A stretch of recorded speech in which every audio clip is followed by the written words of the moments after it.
जय। और कहबे मिथिला नगरिया हो मोर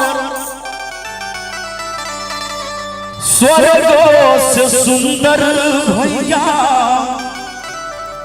स्वर्गों से सुंदर ते पाहुन बनिएला सियापति राम।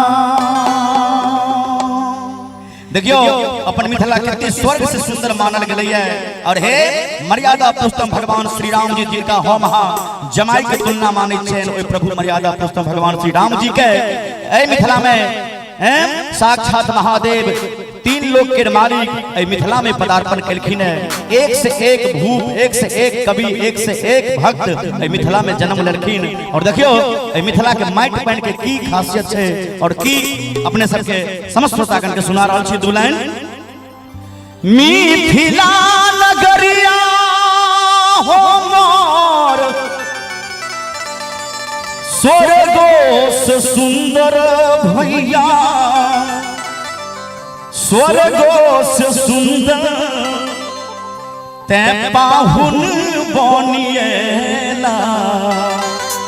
तनी ताली होगा के चाहिए अपना माइक पैन के लिए सब आदमी। सियापति ते पाहुन बनिएला सियापति पाहुन बनिएला सियापति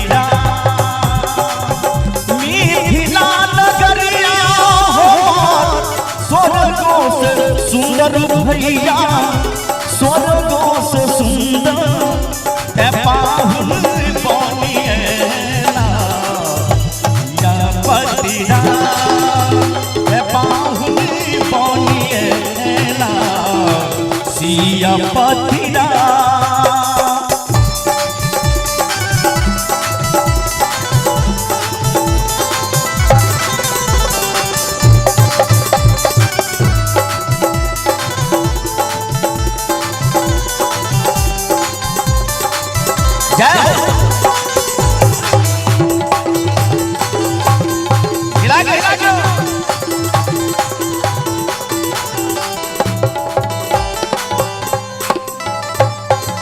मिथिला सनक नहीं के तो बोले मधुर गारा,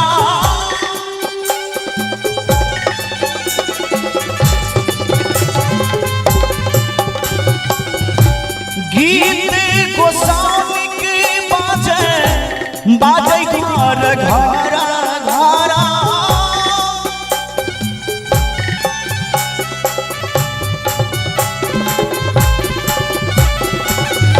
मिथिला सनक नहीं के तो बोले मधुर गारा, गीत गोसावी के बाजे घर घरा। से गाँव में दुर्गा पूजा अपना मिथिला के बोल में कितने मिठास है। गाम गाम दुर्गा पूजा, गाम गाम ग्राम देवता बाबा डिहबार के स्थान है। तो कहे छथिन कितने सुंदर भाव है गीत के। तै गाम में दुर्गा पूजा बरहम से था, तै गाम में दुर्गा पूजा बरहम से था। तै पाहुन बनिएला सियापति जय हो जय हो।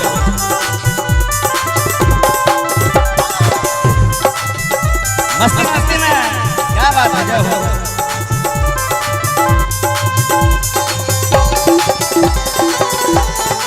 जा भैया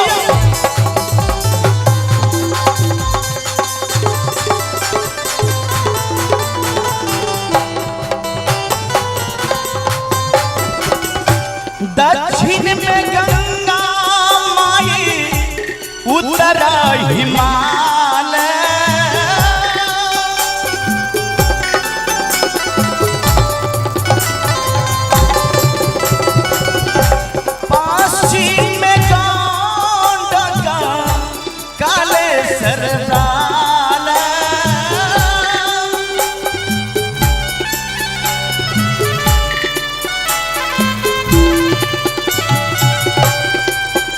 से पूब में कमला कोसी बला से पूब में कमला कोसी बला ते पाहुन बनिएला सियापति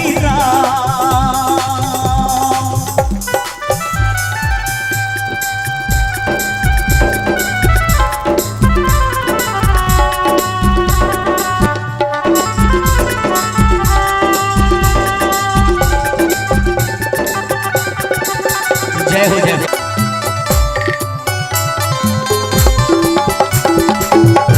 साझी बाराती झिझिया साझी बाराती झिझिया झरनी असोहरा